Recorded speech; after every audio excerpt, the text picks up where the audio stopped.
Hey guys, welcome back to another great episode of Sell Those Flipping Cars. I'm Zachary, and in today's episode, I'm going to show you a little bit of tie rod replacement tips on a 2000 Acura 3.2TL. So stay tuned, guys.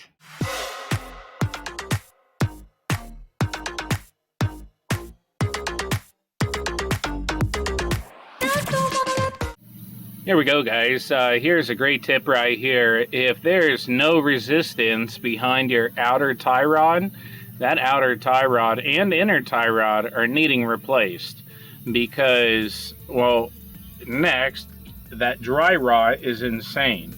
Okay, there's actually supposed to be grease in there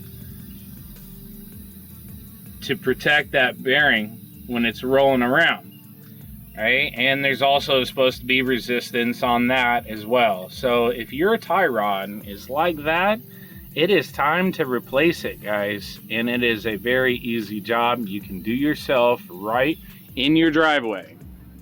Okay? Just like I am right now. All right? Save yourself a few $100s. Do it yourself. Very easy.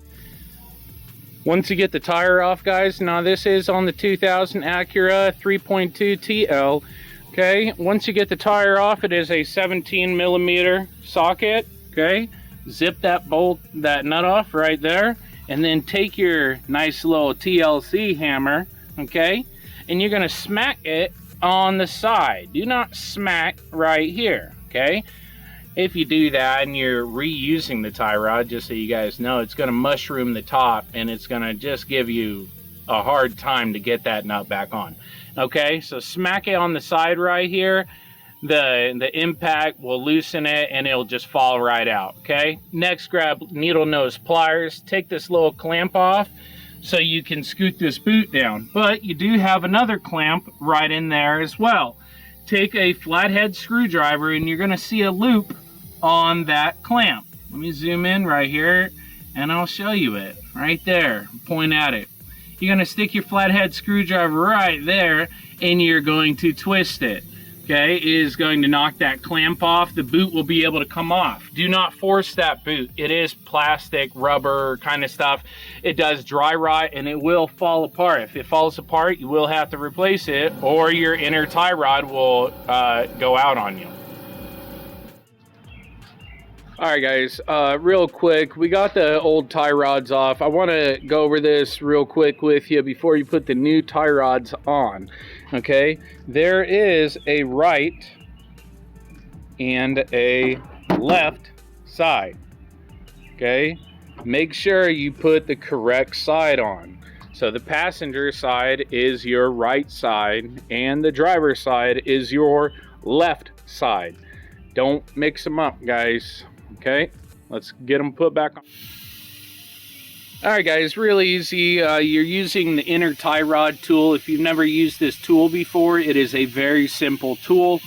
You're supposed to use a 1/2-inch drive with it. So you can either use your breaker bar, your impact, or your ratchet.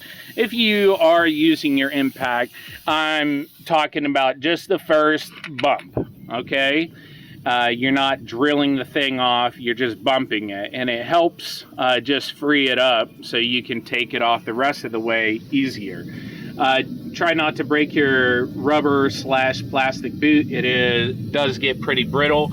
You can use zip ties on your inner clamp and your outer clamp on the boot when you get it all put back on. So find the right inner piece to your inner tie rod tool, get it put on there. After you get the boot taken off, okay, take off your outer tie rod, then the boot, then put your inner tie rod tool on and take the inner tie rod off. Then go ahead, repeat the steps, put it back on, tighten it all down. All right, guys, there you have it. The new tie rod is on, and all we have to do is take this with the Cotter pin and squeeze it out. You're able to do it with your fingers, guys. You don't have to do pliers, but if you want to use pliers, go ahead. So you just want it sitting like that. Hold that castle nut on. Make sure your nut right here is nice and tight. You have zip ties on the front and back of the boot. That way to keep all that dust out of there. Hence the name, dust boot. Okay, make sure that's all tightened down, and you are good to go. So great job, guys. So there you have it, guys. The tie rod replacement on the 2000 Acura 3.2TL. What'd you think? Was it easy? Was it difficult? Was it hard? It was a 2000, so that is what, 22 years old? Hey, let me know in the comments section down below. Also, if you have any questions about today's repair, please leave them in the comment section down below as well. I love answering all your guys' questions.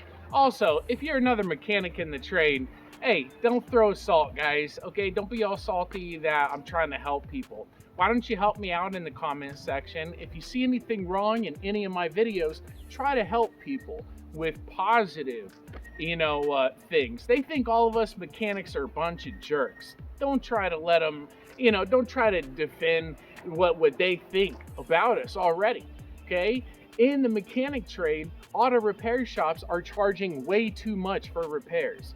I'm trying to help people save a lot of money because, hey, it's tough times right now. Gas is at an all-time high. It's just crazy right now. So if you guys want to help and you see something wrong in my videos and you are a mechanic as well, please help me out, guys. It's always appreciated, and I want to build a community with a positive, vibe, not, name calling and all that stuff, because all I'll do is I'll delete your comments, and that's just a waste of time. All right, so guys, thank you so much for checking out another great video here on the channel. Hey, if you haven't subscribed to the channel yet, now's your time. Make sure you hit that subscribe button in the lower right hand corner. Hit the bell notification icon. That way you get notified of all my future DIY auto repair videos in the future. And great job today saving yourself a few $100s, putting that back in your pocket. So great job, guys, and until next time, hey, keep on wrenching and stay hydrated out there, guys. It's gonna be a hot one.